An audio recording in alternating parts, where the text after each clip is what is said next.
মোবাইলের ক্যামেরা যখন আমরা ক্যামেরা আনি, এভাবে ক্যামেরা আনার পরে কিন্তু এই সাইডে এই জায়গায় একটা ছোট্ট একটা গ্রিন চিহ্ন আছে। এই গ্রিন চিহ্নটা আসার কারণে কিন্তু আপনাদের ক্ষতি হতে পারে।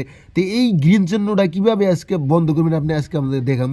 এই গ্রিন চিহ্নটা যখনই আপনার ক্যামেরায় আসবো তখন কিন্তু আপনাদের বিরাট একটা ক্ষতি হতে পারে। তো এইখান থেকে আবার ভেগে চলে আসি, এইখানে আপনার আবার ফের রেকর্ডিং অপশনে যাই। এই রেকর্ডিং অপশনে একটা টেপ করে দিই। রেকর্ডিং অপশনে টেপ করে দেওয়ার পরে রেকর্ডিংয়ে যখন যাই আমরা, রেকর্ডিংয়ে যাওয়ার পরে কিন্তু আবারও ফের আপনার এই জায়গায় এই যে ছোট্ট একটা গ্রিন চিহ্ন চলে আসে। তো এই গ্রিন চিহ্নটা কী কারণে আসে? এই গ্রিন চিহ্নটা আসলে কিন্তু আপনাদের যখন তখন ক্ষতি হয়ে যাইতে পারে। তো এই গ্রিন চিহ্নটা আজকে আপনি বন্ধ করেন। তাই চলুন দেখাই আপনার এই গ্রিন চিহ্নটা কীভাবে বন্ধ করে। আপনার ক্যামেরার গ্রিন চিহ্ন যদি বন্ধ করবার জানতে এই কাজটা করতে প্রথমে আসবো মোবাইলের সেটিংসে। এই সেটিংসে একটা টেপ করে দেন। এইখান থেকে স্ক্রল করে ডিসপ্লে আসবে। ডিসপ্লে আসার পরে এইখানে লেখা আছে সিকিউরিটি অ্যান্ড প্রাইভেসি। হয়তো আপনাদের ক্ষেত্রেও খালি সিধা প্রাইভেসি থাকা আরে। তো এই সিকিউরিটি অ্যান্ড প্রাইভেসি এই জায়গায় একটু টেপ করে দেবেন। এইখান থেকে স্ক্রল করে ডিসপ্লে আসবেন। ডিসপ্লে আসার পরে এই যে এইখানে লেখা আছে এই প্রাইভেসি কন্ট্রোলস, তো এই জায়গায় একটু টেপ করে দেবেন। এইখানে টেপ করে দেওয়ার পরে এইখানে লেখা আছে পারমিশন ম্যানেজার, তো এই জায়গায় একটা টেপ করে দেবেন।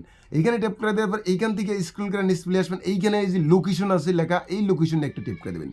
এখানে ট্যাপ করে দেওয়ার পরে এইখান থেকে আপনার যে ক্যামেরা আছে ক্যামেরাতে আসবেন, ক্যামেরাতে একটা ট্যাপ করে দেবেন। ট্যাপ করে দেওয়ার পরে তো এইখান থেকে আপনি এই যে নিচের যেটা অপশন আছে এই নিচের অপশনে এইভাবে ট্যাপ করে দেবেন। এইখানে ট্যাপ করে দেওয়ার পরে এখন যে আপনার ক্যামেরার চালু করলে যে ক্যামেরার এই সাইডে একটা গ্রিন চিহ্ন আসে, এই গ্রিন চিহ্নটা কিন্তু আসবো না। তো এখন কিন্তু আপনি নিরাপদে থাকতে পারবেন, আপনার কোনো ঝামেলা হবে না। তো আশা করি যদি ভিডিওটা ভালো লাগে সাথে থাকবেন, সাপোর্ট দেবেন। পরবর্তী ভিডিও পাওয়ার জন্য খোদা হাফেজ।